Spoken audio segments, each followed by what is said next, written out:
It's your thing. Do what you wanna do.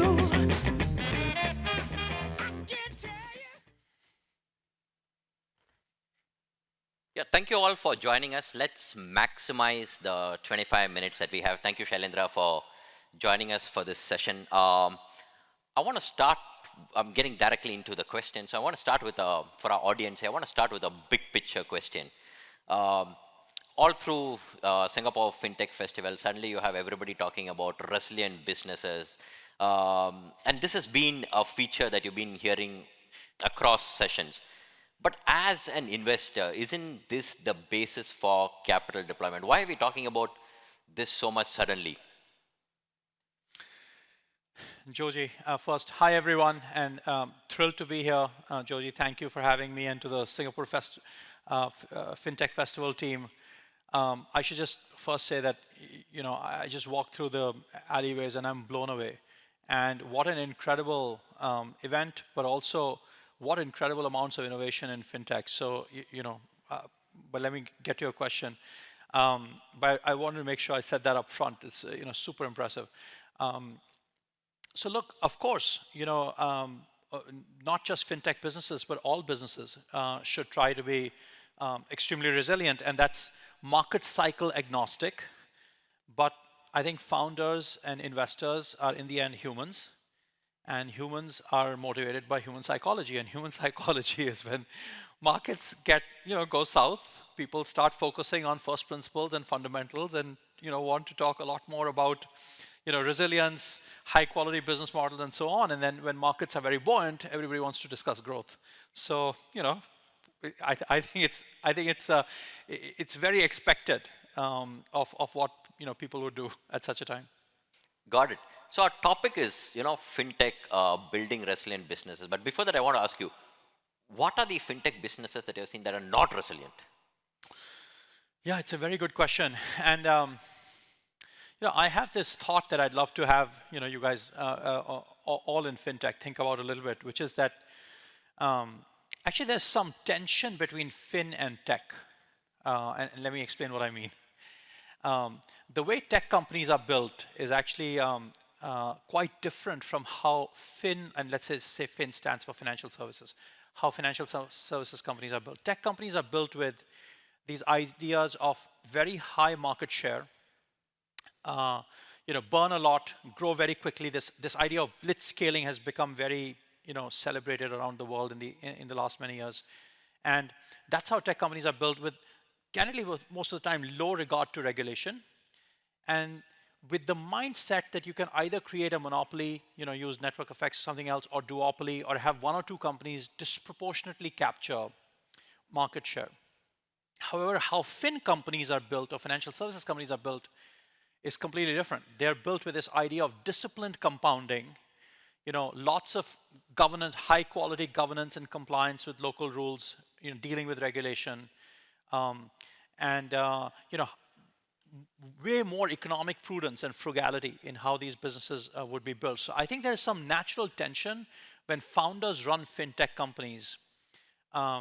I think there's a natural tension between the tech way of running a FinTech company and the financial services way of running a FinTech company. Now, depending on the business model in FinTech, some companies are more tech. For example, if you're a payments company and you're moving money and you provide APIs for moving money, then you're much closer to a tech company. But if you have a balance sheet and you're doing some form of lending or insurance, you're fundamentally underwriting, then the laws of financial services apply to you. So you can't run it like a tech company. In fact, one of the favorite things my favorite thoughts for FinTech founders is, tech founders are very focused on PMF. Do I have PMF?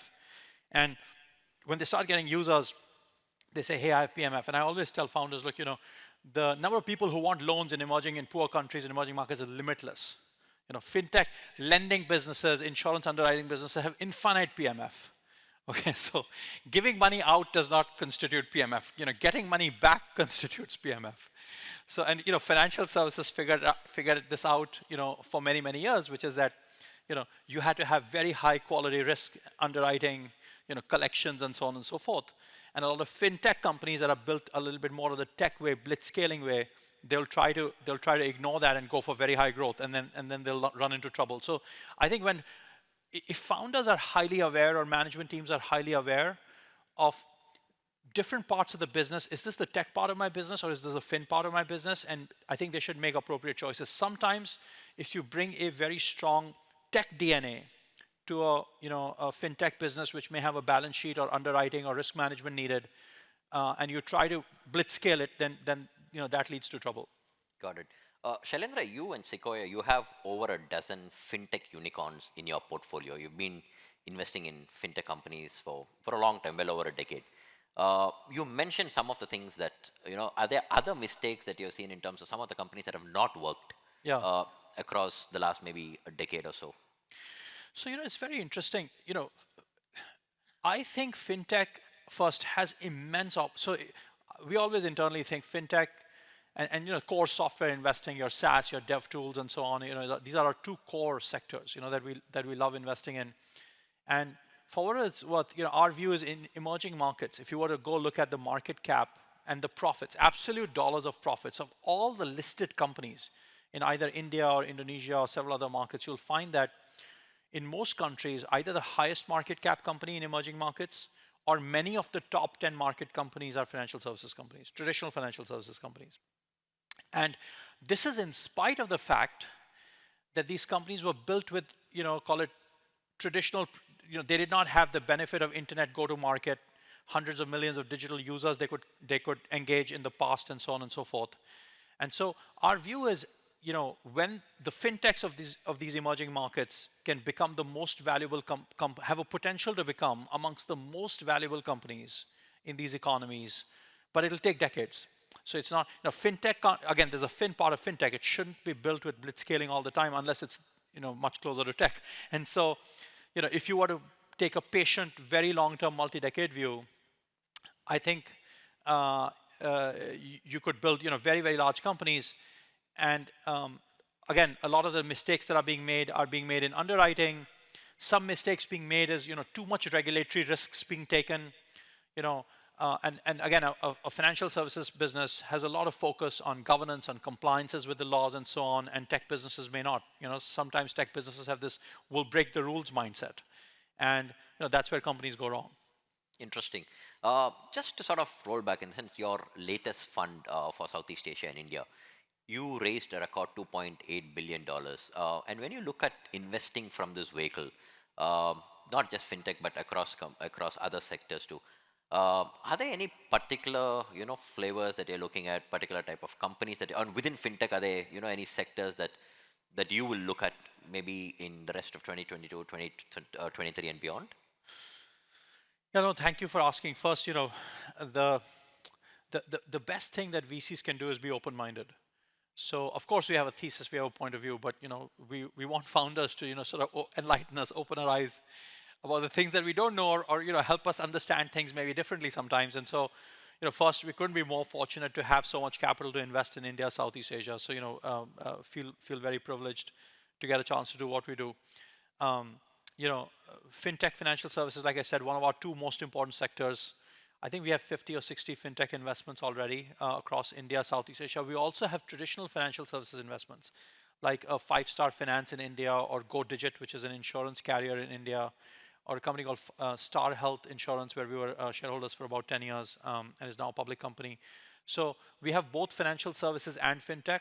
I think we'll continue to look for a lot of fintech. And the reason is, our view is, when you think of emerging markets, really 1 decade is even too little. And one of the examples I give is, Pine Labs, I know, is one of the sponsors for the event.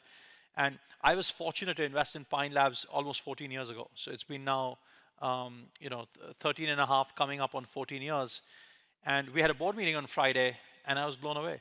And I couldn't be more excited about what Pine Labs could achieve in the next 10 years. And so that's a great example. And I think that's very classic what happens in fintech in these markets is, and financial services has already shown that to us, which is that I think the fintech opportunity will go for decades. We are not anyway, we won't even have anything close to saturation, even probably 10 years in. We'll probably still have secular compounding in lots and lots of fintech business models, many, many years in. And so I think for us, that's what we love about it. That's why we love the financial services and fintech sector so much. Yeah, but if fintech is a multi-decade play, just Correct. as you mentioned right now, I wanted to ask you: do founders, do investors, do you have the patience to sort of, VCs have a very short fund life, or okay, a maximum fund life would be 10+2, but do they have the patience to sort of see companies through such a long period of time? Because you're not in the business of downside minimization. You need those home runs. You know those companies to grow really fast. Yeah, so one of the things I always say about tech is I think blitzscaling is overrated and consistent compounding is underrated in investing. And again, go back to human psychology. Everybody wants a quick win. Everybody wants to, public markets are very focused on the next quarter. If you took any first principles lens of today's tech public company valuations in the US, you would probably conclude it's a generational buying opportunity. I mean, like there has not been such a good buying opportunity in tech companies in US markets as there is now. Yet, nobody's buying, or not enough people are buying. Markets are still suppressed. Why? Because they think it could go down before it goes up, right? That's why they're not buying.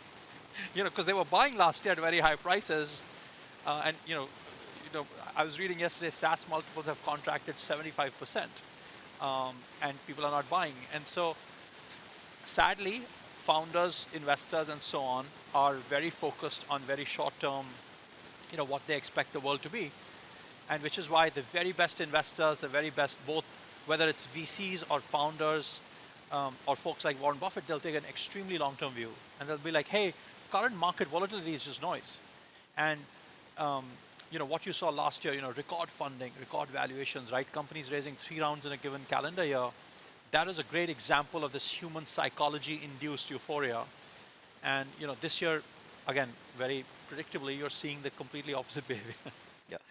Just 2 observations from the whole valuation, what you mentioned, how 2021 was a record year. Yeah. But we're seeing 2 things. One, when it comes to early stage deals, Yeah. valuations are continue to be still high. So for early stage, be it fintech, be it other sectors, is it still a founder's market? Look, I think it's always a founder's market. And, because the most important ingredient of any company is the founder. The most important person who can change the destiny of a company is founder. And therefore I think it's always a founder's market. The best founders, the best companies, the market's always favorable to them.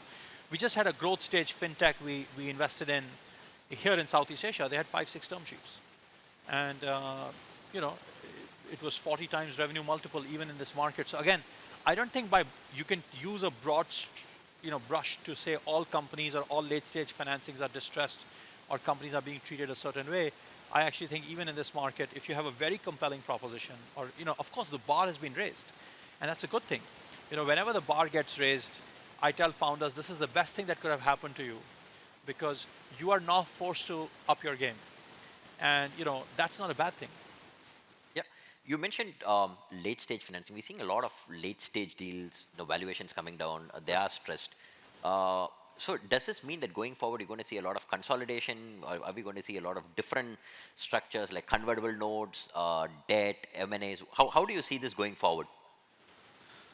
So I think we have come off an era of a decade plus of record liquidity and what I would call extraordinarily large investment activity in tech, right? So last year, I'll give a real story. I had a company that was, raising a Series B round, and at Sequoia, the favorite subject line last calendar year was it said short fuse. At Sequoia, short fuse means that there's a very short decision cycle. Okay, so last year a lot of emails had short fuse in the subject line. Somebody in the team would say, "Hey, we have 2-3 days to decide. This new investment is going to be very soon. Somebody's going to." And so one of these short fuse emails came from the team members. They said, "Hey, there's a company raising Series B," or I forget now. Maybe I was introduced, and I quickly, late that night, I jumped on the call with the founder along with a few colleagues of ours, and I asked the founder, "Hey, how's it going?" The company was making nice progress. It was a hot area at that time. So I said, how much revenue do you have? And they said, you know, $6,000. I said, daily, right? And so they said, no, the 6,000 is monthly revenue.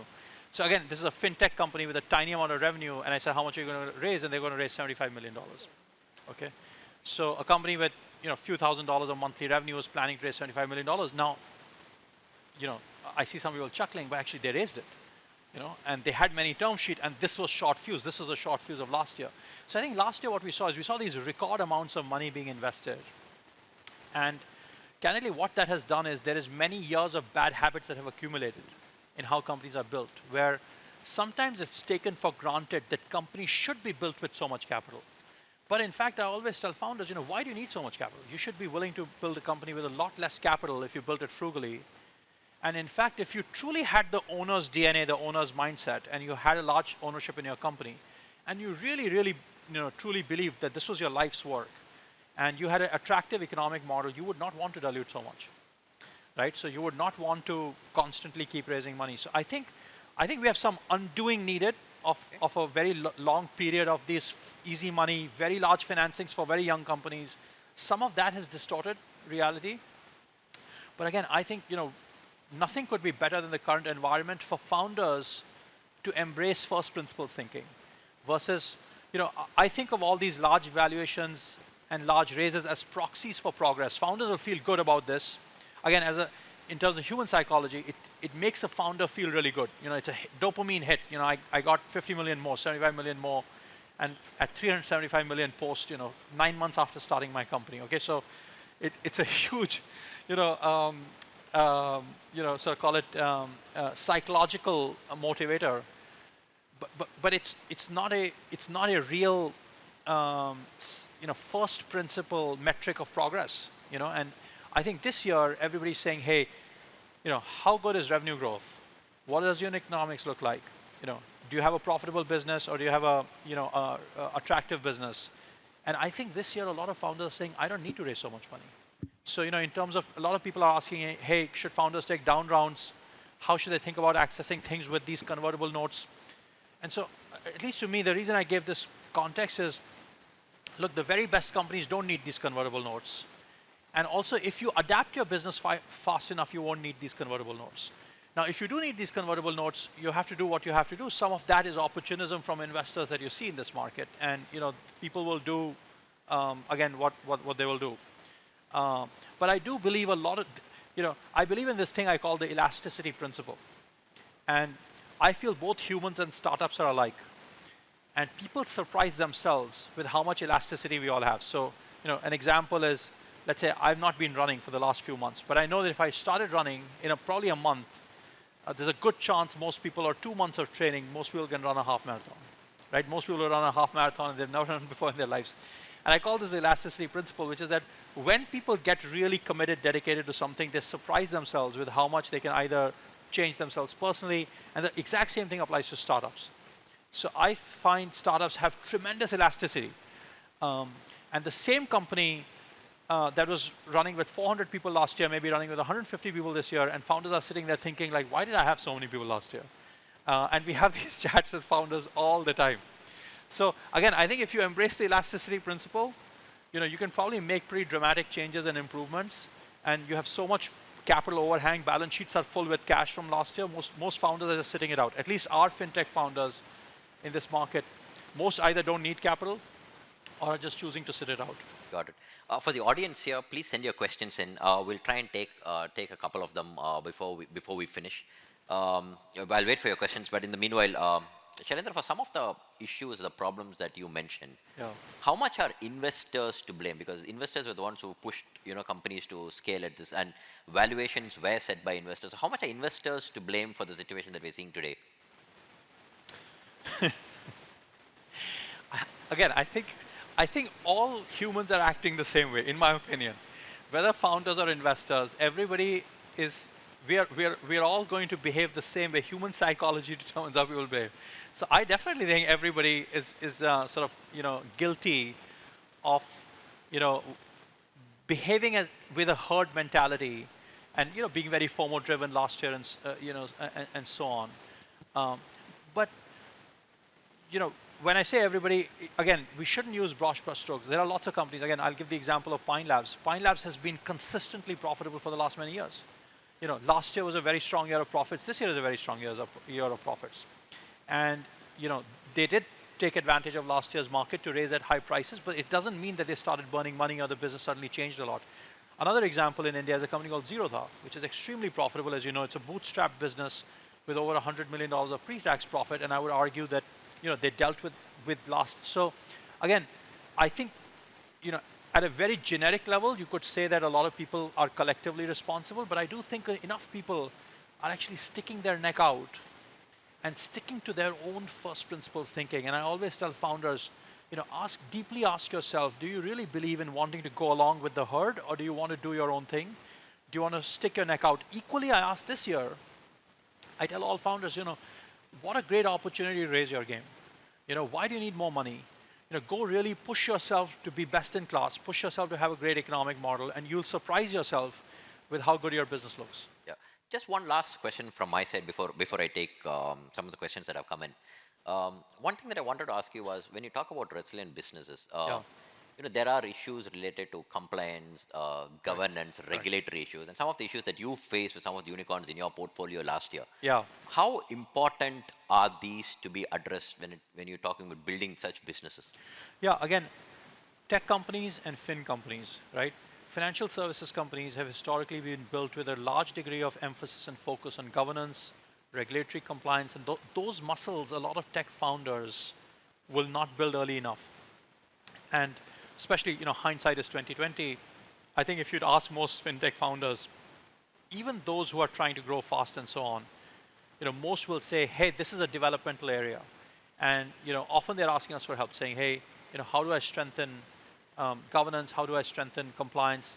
I think good governance in fintech is a very big advantage because, regulators will view you. I mean, good governance tends to be appreciated, recognized by ecosystem industry at large. For example, if you had an independent board members, or if you had ex-regulators on your board, or if you had very strong CFOs, you had compliance processes that were highly automated, those types of things. And I think the fintechs that invest in these things early, disproportionately benefit because then regulators view them very favorably, and that's a big advantage in fintech. Got it. I'm just going to take a couple of audience questions. Thank you for sending them in. The first one, in terms of some of the biggest mistakes that you've seen founders in your portfolio make, what are they, and what's your advice to avoid them? I think many mistakes are self-inflicted. And again, go back to human psychology. We are all, we are all subject to making the same or similar kinds of mistakes. We believe in this thing called founder's DNA, which is, the founder's DNA has this all-in mindset. Intensely focused on doing everything possible to win at all costs, 24/7 and so on. So, I think founders live in a bubble, right? And they have to, because the kinds of things they're trying to achieve are so extraordinary sometimes that most rational people will not choose to become a founder. So founders have to live in their bubble of optimism and belief. And that's how they propel themselves forward. That bubble is a high energy bubble for them, right? It nurtures them. And so I always say to founders, your determination, your all-in mindset, your 24/7 is your blessing. This is your gift.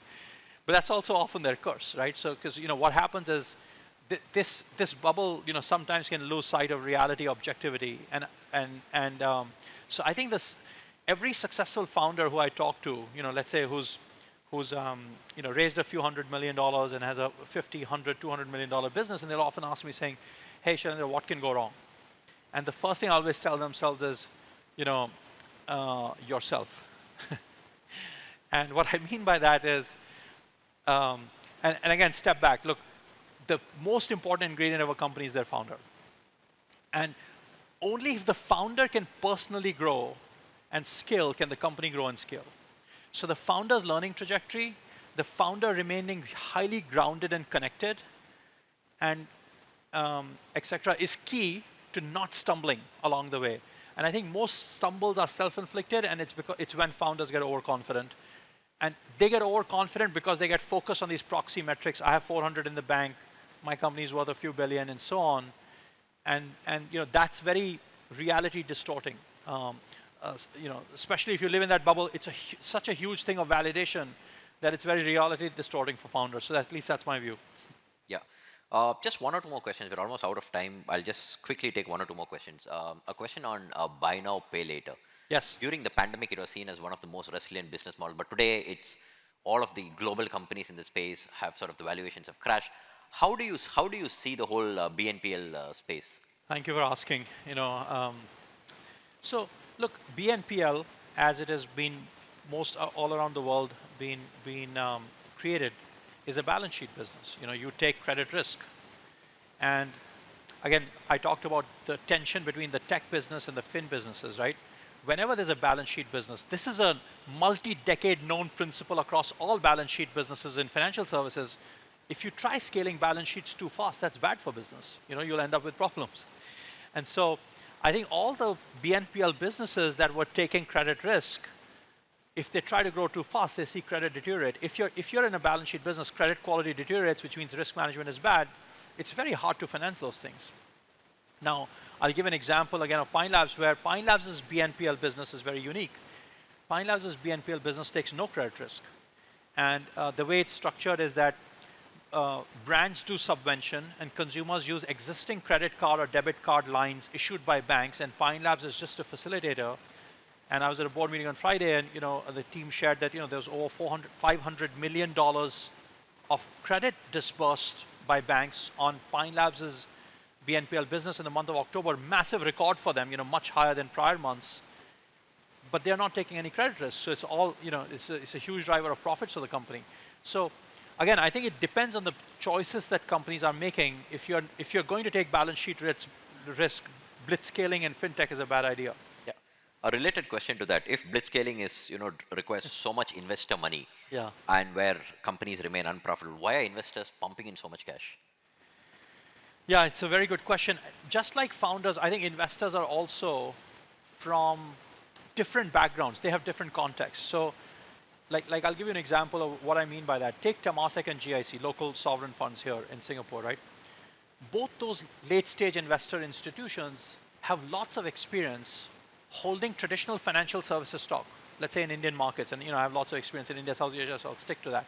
But they understand financial services quite well. And they're not going to want a company with deteriorating credit to blitzscale. But if you had an investor who's not an inherently understands, call it financial services, they have also come from the tech world. Just like founders, VCs may have also come from a predominantly tech and high growth or blitzscaling mindset. Then they might try to tell founders to run it like a tech company. And that's where I think mistakes get made. I had this very funny thing last year where a very late stage financing was going on, and an investor called me for saying, hey, how do you think about this business? And we were a shareholder in it, and they were like, hey, I'm thinking of paying so much revenue multiple.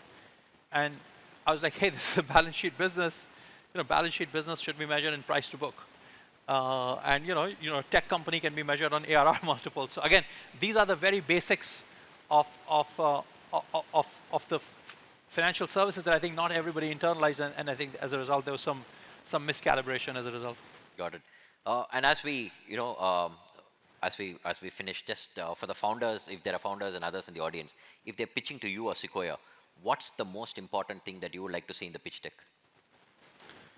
I think the most important thing we want to know is, who are they? What are their backgrounds? Investing in startups is about people. Founders build companies, and the thing we try to understand is what is their life story and what are their motivations in building it. And then we look for what we call one or two unique and compelling insights. So if they have some unique and compelling insights on how they're going to be different, how they're going to build moats, then we're pretty excited. Yeah, time's up.